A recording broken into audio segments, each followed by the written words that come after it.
Moi, j'ai une foi en l'Afrique. C'est tout. Et je fais ce qui me semble bon pour l'Afrique. C'est ça que je fais.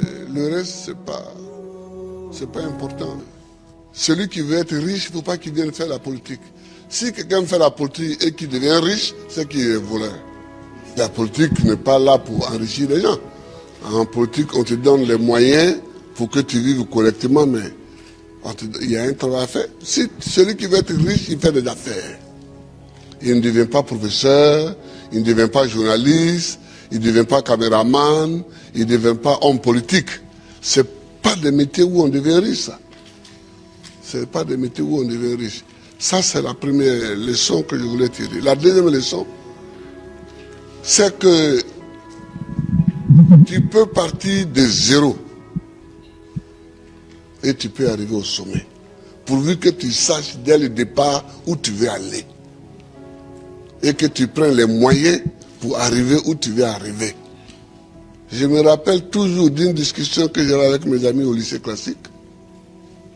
On était un certain nombre qui voulions devenir président. Chacun dit va devenir président. Et il y en a un qui m'a dit, moi je vais d'abord faire les affaires, parce que sans argent on ne peut pas faire la politique, on ne peut pas devenir président. Et je lui ai dit, moi, c'est parce que je ne vais pas faire les affaires, que je vais être pauvre, que je vais avoir les mains propres et que je vais devenir président. Aujourd'hui, mon ami, il a eu beaucoup d'argent, effectivement. Il a beaucoup d'argent, mais il n'est jamais devenu président. Il n'a jamais même été candidat. Voilà, il n'a jamais été candidat. C'est-à-dire qu'il faut savoir ce que tu veux longtemps à l'avance. C'est-à-dire qu'il ne faut pas découvrir les situations de façon opportuniste. Il faut savoir ce que tu veux être, ce que tu veux faire. Et tu te traces ta ligne de conduite. Donc tout ce que tu fais dans la vie, moi j'ai fait histoire pour devenir président. Sinon, la bourse qu'on m'a donnée pour aller en France, c'était pour faire professeur de latin et grec. Quand j'ai commencé vraiment à militer, je me suis rendu compte qu'il me manquait l'histoire de l'Afrique pour poursuivre ma route. J'ai changé. J'ai changé. Et j'ai fait histoire parce que c'est ça qui me manquait pour connaître d'où on vient et où on peut aller en connaissant d'où on vient. Je vois des gens qui découvrent qu'il y a un fauteuil à côté, ils peuvent s'asseoir dessus. On ne s'assoit pas dessus comme ça. Le fauteuil, il est à côté, il semble vide, mais il a un propriétaire.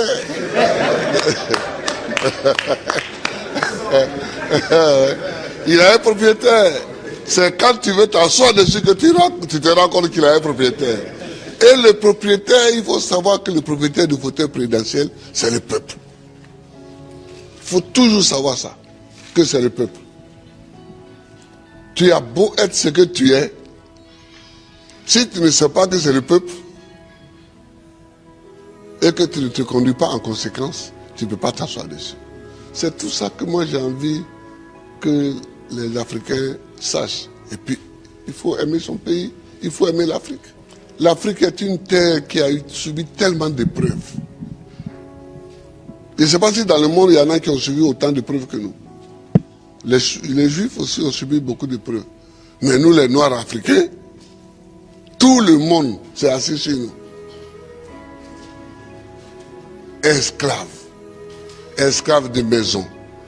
Esclaves de la traite négrière. Colonisés. Torturés culturellement. Parlant les langues des autres. Tout ça, décolonisé. Mais nous, on a des grands combats à mener. Et les grands combats que nous avons à mener, ce n'est pas pour se venger des gens, c'est pour au moins être homme aussi, comme les autres. C'est ça qu'on appelle la dignité. Que quand tu passes, il faut qu'on sache au moins que c'est un homme qui passe. C'est tout. C'est tout ce que nous voulons. C'est tout ce que nous recherchons. On ne cherche pas à dominer ceux qui nous ont dominés hier, à nous venger d'eux, à faire ceci. Non, non, non. On veut qu'on reconnaisse que nous sommes des hommes au même titre que les autres. Mais ça, si nous-mêmes, on ne prend pas les moyens, qu'on est toujours chez eux en train de mendier, et que les gens même, tu vas mettre l'argent chez eux en achetant les bâtiments, et puis eux-mêmes, ils te dénoncent. Que voilà un voleur. Comment? Je vous amène l'argent, vous me dénoncez. Mais je vous amènerai rien. Ah oui. Moi, quand je vois des chefs d'État africains qui sont dénoncés en Europe, parce qu'ils ont investi en Europe, ça me fait pitié pour l'Afrique. Ça me fait pitié pour l'Afrique.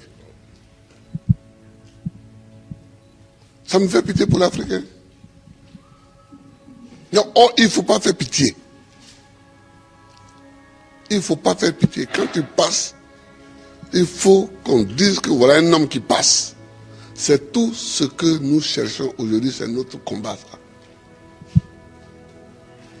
Moi, si je ne passe pas les vacances en Europe, mais est-ce que je ne suis pas président? Je suis président. Si je mets mon pied sur un sol européen, c'est qu'il y a une réunion à laquelle je dois participer pour que la Côte d'Ivoire gagne quelque chose. Sinon, je cherche quoi chez les autres? Je ne cherche pas quelque chose chez les autres. Si Dieu m'a mis au monde ici, c'est que dans mon environnement ici, il y a tout ce qu'il faut pour que je vive. Mon combat, c'est pour la dignité. C'est pour la dignité.